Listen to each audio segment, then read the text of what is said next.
What is going on, everybody? It has been a little bit, but we've been out fishing and we've been doing some good. We've been catching quite a few walleye, and I was just going to do a video on how we've been catching them. Unfortunately, I'm probably not going to put those catching videos out there because the spots that I've been fishing are no secrets. And I'm not really trying to burn my own spots, but I will try to help you catch fish. And tell you how I'm doing it and tell you what I'm looking for, and just not the exact spots. So anyway, odds are you've probably seen me catch walleye before. They're kind of setting up a little bit different this year on Patoka. One thing that if you've spent any amount of time out there this year is you've noticed that there are a lot more grass beds out there. The fish, bass included, and hybrids are actually keying up on this grass. The stuff that I look for, and the stuff that you'll watch any other video out there on the internet, is that you gotta find the right grass. It can't just be any grass. And what do I mean by the right grass? It's gotta be green when leash is alive, and pretty well that's it. It's gotta be the right depth, but right now I think the fish are just really enjoying the whole having additional cover there. Right now, you just got to find bait, really. Bait and grass. Anything from you'll find grass right now on the main lakes anywhere from, I think it's about 4 to 5 foot, and then all the way out to 15 foot. During the mornings, obviously you'll catch them up shallower, kind of that 4 to 7 foot range. And then in the evenings, in the daytime, they'll go a little bit deeper, kind of relate to that weed edge, and that's really what you want to find. Walleye they will get in that thick stuff, but they kind of like the little sparsy weed edges along with the bass. And if you find bait that's mixed in with that, be it on side scan, live scope, or you just watch it bust the top, or you watch your lure and you see a bunch of it come in with it, bait that is, that's when you know you're in the right spot and you're doing something right. You're in the area where the bait fish is at with grass, and it can be a recipe for a really great day. Just a couple, testimonies. I've went out there twice now and caught limits both times. And to tell you anything about Patoka walleye fishing, in 5 years I've probably caught 3 limits, and 2 of them were this year. Seems about right. It seems unreal. The other good thing is I'm actually catching smaller fish. Now normally you'd be like, why is small fish good? I've never caught a small walleye out there. Anything like the smallest one I think I caught was 2 years ago, and it was 16 inches.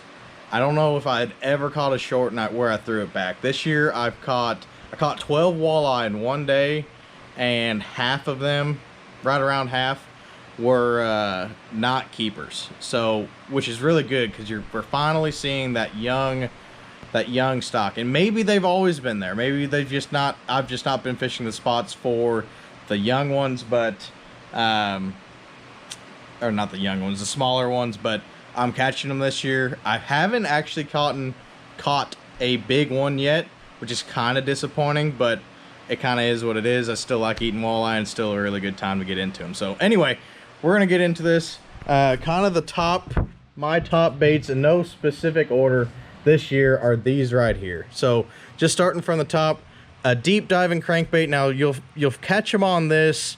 A lot of people do catching them or fishing for bass on main lake points, main lake structure, just out there fishing for bass, and you'll come into a contact with a couple of them out there on this Strike King 6XD and just a gizzard shad color.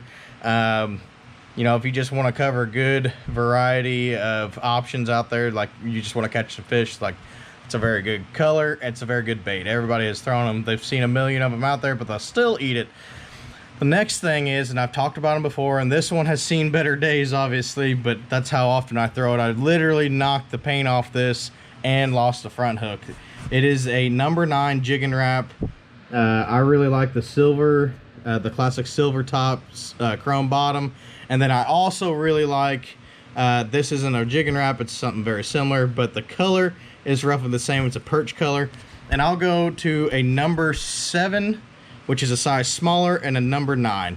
I really don't think color matters all that much. I do think that imitating a shad or imitating a yellow bass is important.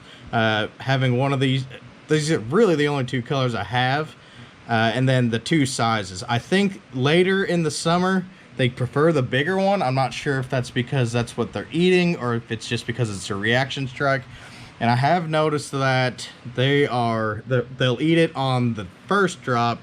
And if you don't get them within the first 2 minutes, you're kind of just wasting your time. They're pretty hard to persuade after that. I mean, you can pitch another lure in there like this.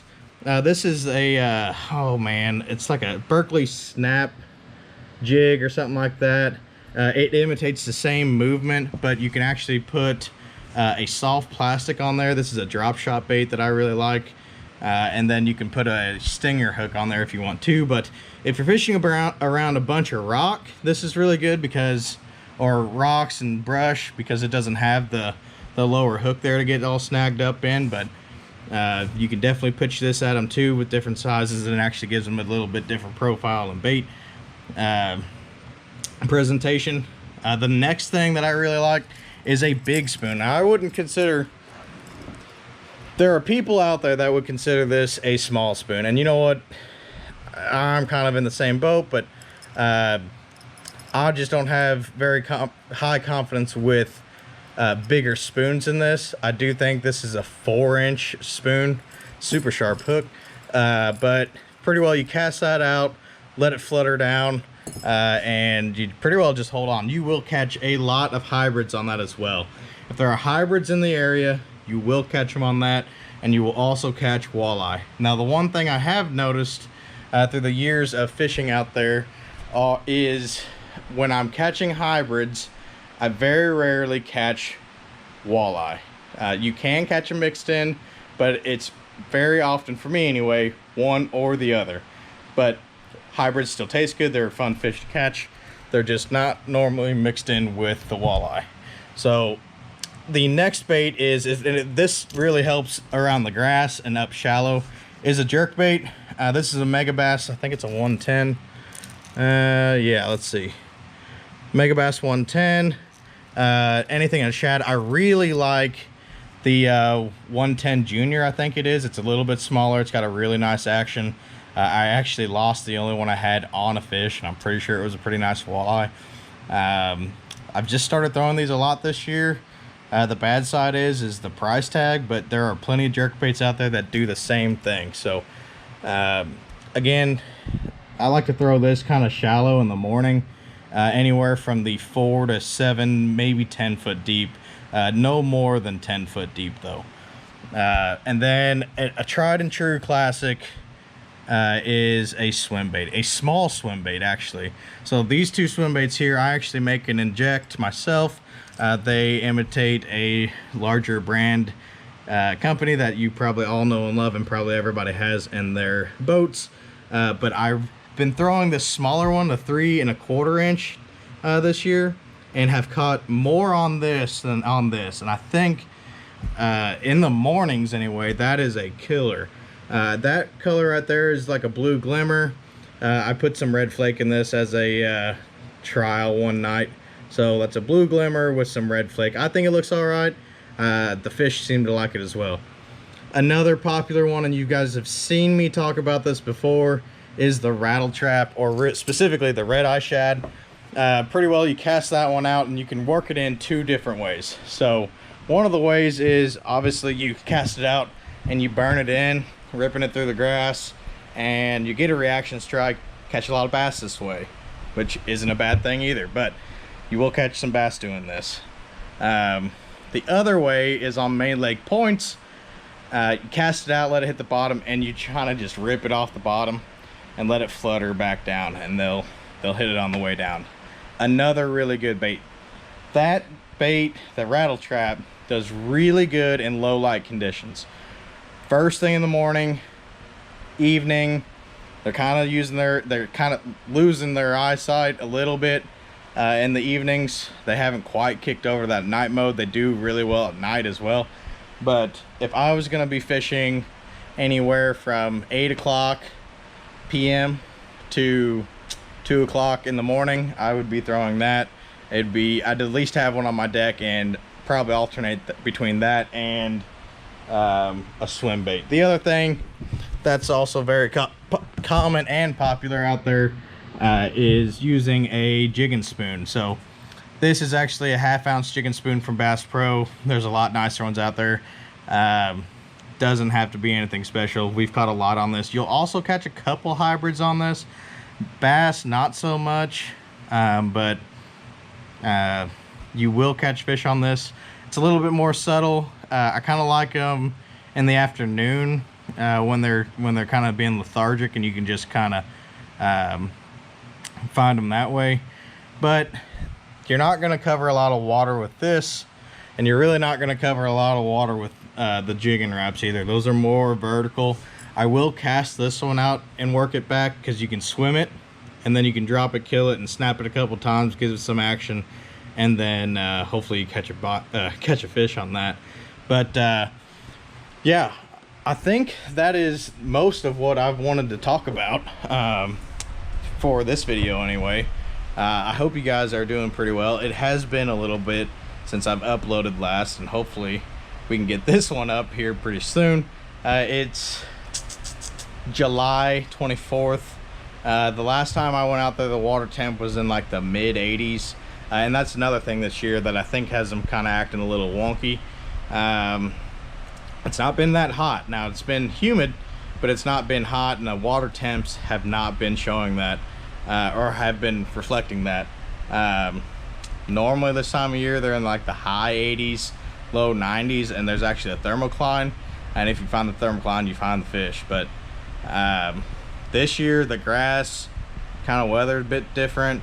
And it seems to kind of throw them for a loop, and it's actually fishing a lot better than it has been in years past. So anyway, I hope this video helped you, at least gives you a little bit of foothold to do. Oh, I forgot the last thing.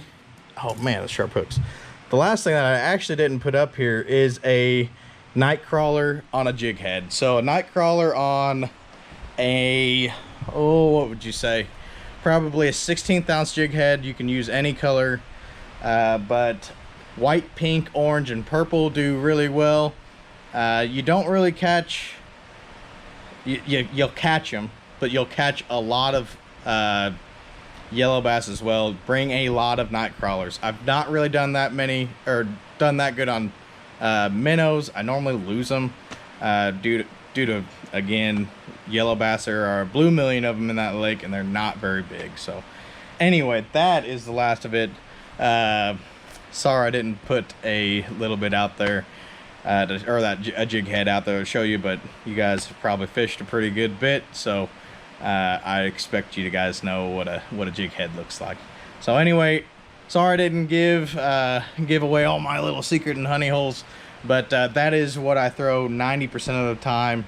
I will mix an Alabama rig in there every now and then, but that's still just the same thing. I could kind of consider that a swim bait setup. So anyway, I hope you guys enjoyed this video, maybe learned something, and I hope you get out there and catch a limit of Indiana walleye, and hopefully it's on Patoka.